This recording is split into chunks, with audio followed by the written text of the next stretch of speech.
अस्सलाम वालेकुम कि हाल है मेरे प्यारे बिरा ठीक हो अल्लाह पाक आप खुश रखे तो वसदे रहो मैं भी थारे बिरा में दुआ में ना ठीक में जी ये कल तक वीडियो ते भी दिखाया से एक ये जवान जरा उम्र समंदर जे वो आदमी बहु ही बड़ी खाई तो पार की थी लेकिन आज ये शेर ते इन यही शेर दा आप पर मुकाबला ये कि आज ये बहु बड़ा यानी कि बहु बड़ा साह करे सन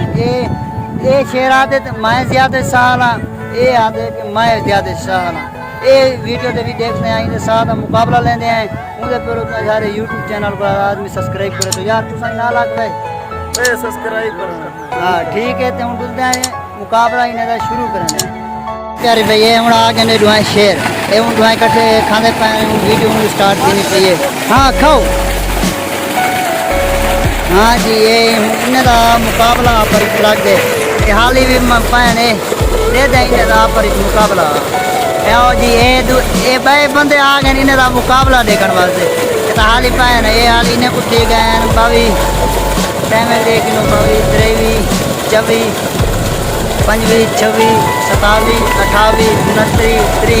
इकहत्तरी बहत्तरी तैंतरी चौंतरी पैंतरी छत्तरी सतरी अठत्तरी उनताली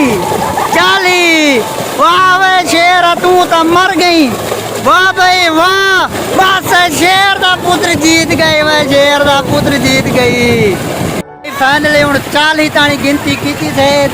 ये हूँ शेर नहीं बन गया ये हूँ गिद्दाड़ी ने साढ़े वास्ते गिद्दाड़े थोड़े वास्ते क्या है तो क्या नहीं थाकू कोई पता कह नहीं अगर थोड़ी कोई फीलिंग है तो कमेंट में दसे सो के बंदा कहता है कि